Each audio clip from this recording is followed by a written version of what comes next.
Part 2. A familiar voice pierced the noise. She turned just in time to see her little brother darting away from a merchant stall, his arms flailing as he ran. His face lit up like the morning sun. "There goes my escape plan. I can't leave without my baby," she sighed, though she couldn't stop the smile tugging at her lips. He carried her.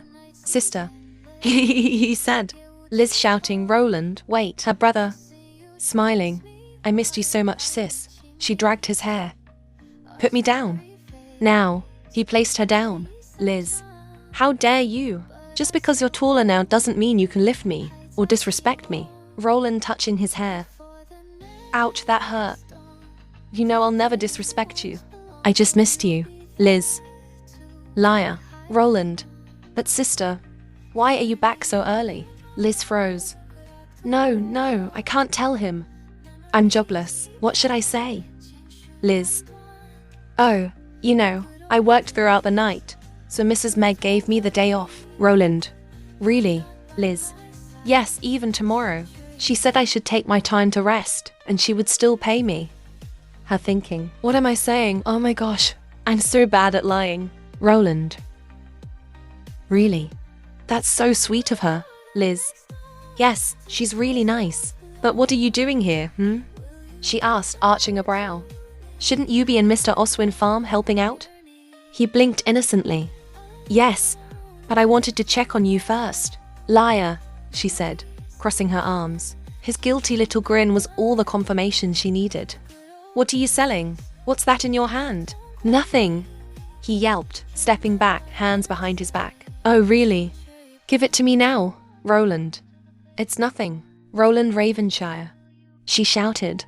"Don't let me repeat myself." He placed it in her hand. It was 3 small, smooth stone. Her eyes narrowed. "Care to explain this?" His face went pale. Then an awkward laugh. I found it. By the river." She stared at him, unimpressed. "I swear," he added quickly, his voice cracking. "I didn't steal it. I know how much you hate thieves, and I would never make you cry or worried like that." The knot in her chest loosened. His eyes, wide and pleading, weren't the eyes of a liar. With a sigh, she gave it back to him. "Here, fine. But promise me you'll never steal, ever." He nodded furiously. "I promise." "Good." She smiled faintly, though the heaviness in her heart didn't ease. "Then I'll promise you something too. I'll get us out of this mess. No matter what." His expression softened, then brightened with sudden resolve. He puffed out his chest, trying to look older than his years. "Then I'll work hard too. I'm the man of the house now, right? I'll protect you and father." She couldn't help it. Laughter spilled out of her, light and unrestrained, chasing away the shadows. "Protect me? You can't even hold a sword for 10 minutes, he pouted. "That's because you cheated then." "Cheat? That's called skill." She hooked her arm around his arm, dragging him toward home as he stumbled along beside her. The market noise faded behind them, replaced by the sound of his laughter, the warmth of his hand clinging to hers. Maybe running away alone had crossed my mind. But looking at him now, I knew the truth. I wasn't going anywhere without my family. And as she pulled him along the road, one thought settled heavy in her chest. I guess I have to find a new job now. The next morning, the little house was alive with the sound of chores.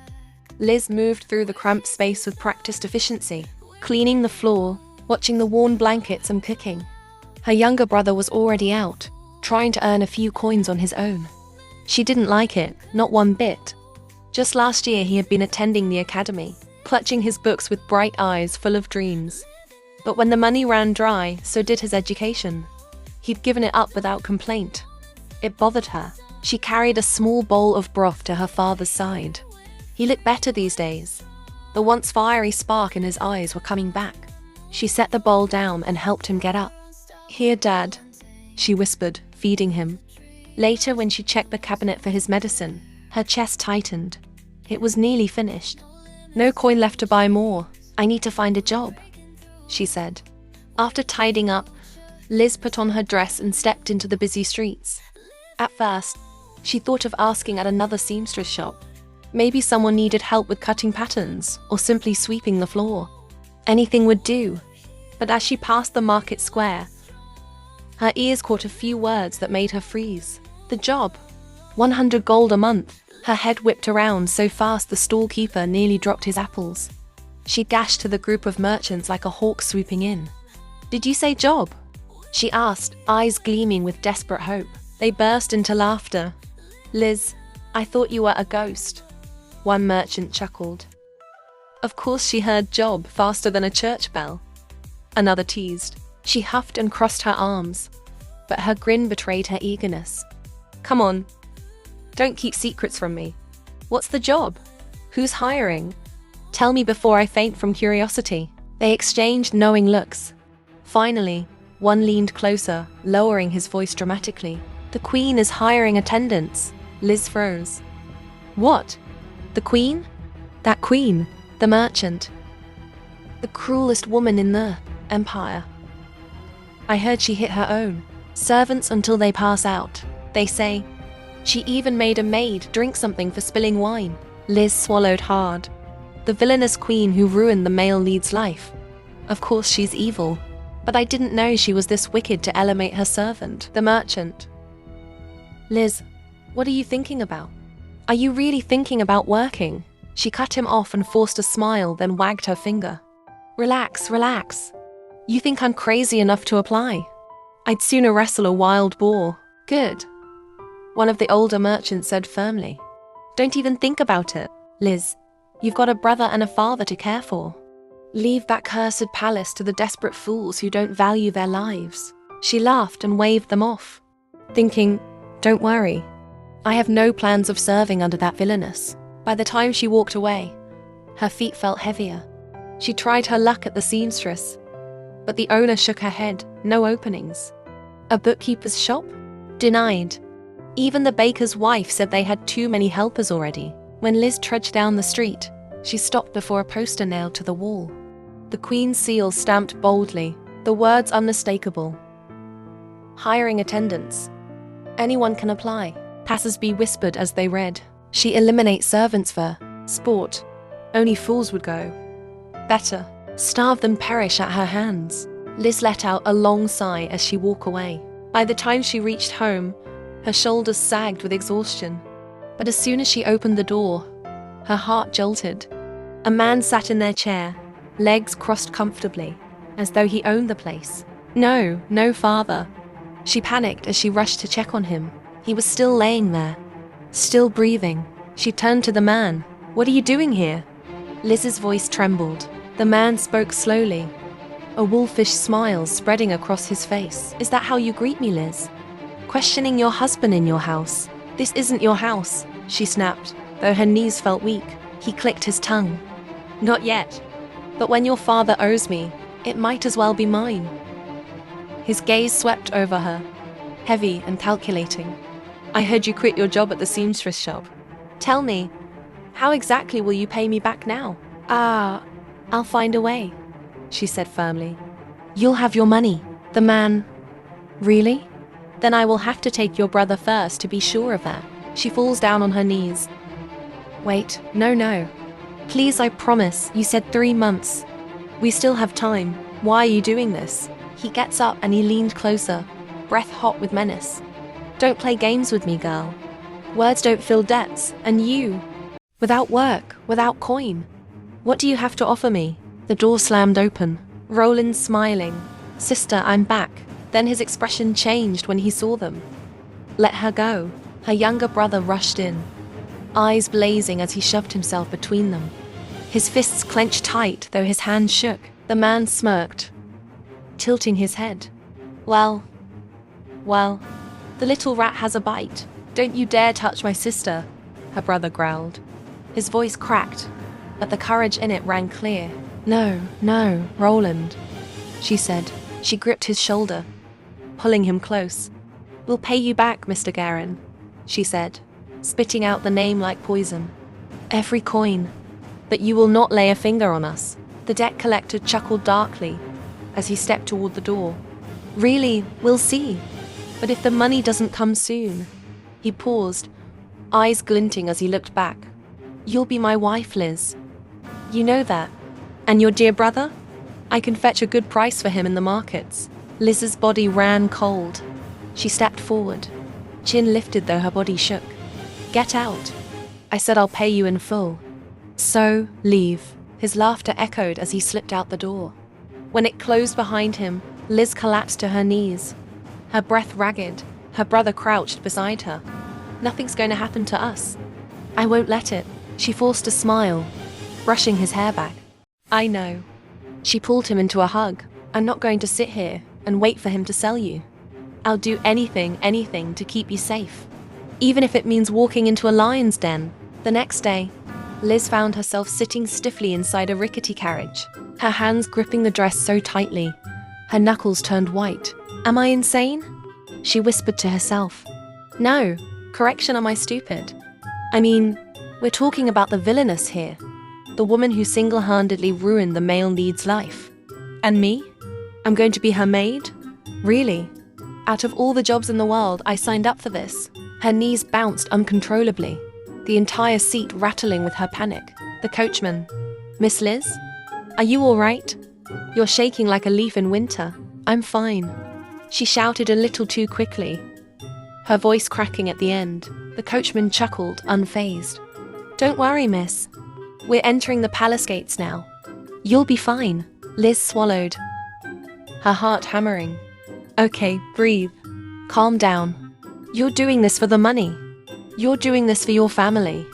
You have to leave this place before the story starts. This is the only way. She forced her body to relax and leaned toward the window. Her breath caught. Outside, towering white marble walls gleamed under the sun, polished so perfectly they looked like sheets of glass. Golden banners fluttered in the breeze and fountains sparkled like liquid diamonds. Servants in neat uniforms hurried across the grounds. Wow, Liz whispered, stunned. The palace I only read about. It's even more beautiful up close. Her gaze softened. Even though her family were partially noble, her father was a baron. They had never been invited to balls or banquets. Her mother had avoided them entirely, brushing it off as unnecessary. Maybe it was to escape the social gossip. Maybe for reasons Liz never knew. Either way, seeing this grandeur now made her feel like she had stepped into another universe. The carriage came to a halt. Liz took a deep breath. The couchman. We are here. She stepped down. Thank you, she said earnestly as she looked at the couchman. The couchman. You're welcome. Anything for my lady. He was an old acquaintance who had worked with my family with errands before. Without him offering this ride, I would have been late. Or worse, walked here. As she looked to him, she thought silently, guess I owe him one. She straightened her shoulders, clutched her skirt, and began her pep talk under her breath. You can do this. You're strong. If she tries to hit you, you hit her back. She froze, horrified. No, don't hit her back, she's the queen. You'll lose your head before your job. She stepped forward. Okay, remember, if this doesn't work out, plan B, marry a duke. Easy, totally realistic, definitely not impossible. Yep, great plan. The doors creaked open, and Liz's words died in her throat. Inside, dozens of young women stood in line, wearing dresses more beautiful than anything she'd ever seen. Silk that shimmered like water, lace so delicate it looked like spun air, colors so rich they could rival jewels. Liz tugged at her plain dress, suddenly feeling like a potato sack in a field of roses. Still, she lifted her chin and muttered to herself, all right, Liz, time to fake confidence. If anyone asks, you belong here. Even if you look like you belong in the laundry room instead. Whispers floated through the air. They say she made a maid eat broken glass. No, it was boiling soup. She cut a servant's hair off because she didn't like the color. Liz pressed her hands together, sweating. Yes, I know she's evil. We've all established that. But we are still here for the job, right? She glanced up at the ceiling dramatically. 3 months. No, maybe 7 months at most. Enough for Roland to get back to the academy, to pay the debt, and then I'm out. Yes. Quit while still alive. That's the plan if I get in. Her plan was interrupted when the room shifted. Her Majesty, the Queen, will now enter. One of them, the knights, bellowed. The line of girls stiffened instantly. horror spreading across their faces. Whispers darted through the crowd like panicked birds. What, the queen herself? Why is she coming? Isn't it supposed to be the butler? No, usually the head maid handles these things, why her? Liz already shaking. This is not going to end well. My duke, here I come. Everyone dropped to their knees, and Liz followed, bowing low. When she dared to peek, her breath caught. Her beauty was striking, almost unreal. Oh my, the villainess. But why does she look so young? Liz remembered the story. How the queen had lost her parents at a young age. How she had seized the throne at only 12. Then how old is she now? My bad memory. Just then the queen gazed at her. She looked away immediately. Oh my gosh. She didn't see me right. Then the queen sat elegantly on a high-backed chair, speaking quietly to the head maid. It must have been hard losing her parents. But still, did she really have to go full villainous mode? Liz sighed. Then the queen's sharp gaze swept across the crowd. Her voice rang out. You. She pointed to a round-faced girl with trembling hands. Do you expect to work for me looking like that? The girl stammered. Your Majesty. I mean, can you run? This palace is a battlefield. To work with me, you must run or be insane. Liz winced. As expected of a villainess. That was too much. The girl tried to speak again, but the queen waved her off. Get out of here. The queen rose slightly, pacing as her eyes swept the line again. They landed on a girl wearing a stunning outfit. Did you come here to work? The queen asked coolly.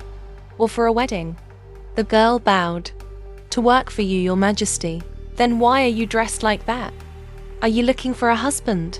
I can arrange that if you want. There were no rules on the notice about clothing. The girl replied quickly.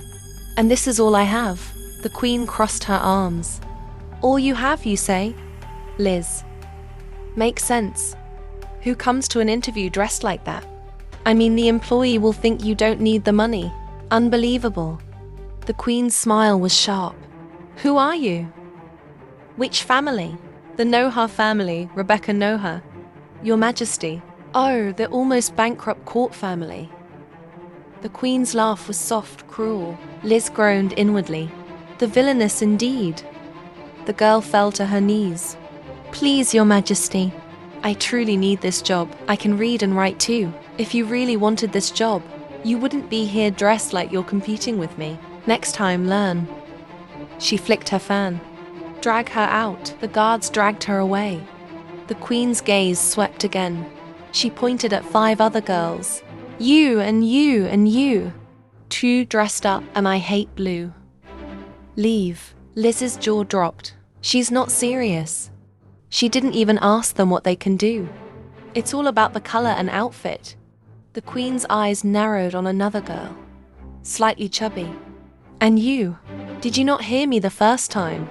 You were supposed to follow the other one out. The girl's eyes went wide. Your Majesty, are you deaf? The hall went silent. Liz slapped a hand to her face. Someone save me. This is a circus. A terrifying circus. Don't forget to like and subscribe for the next chapter.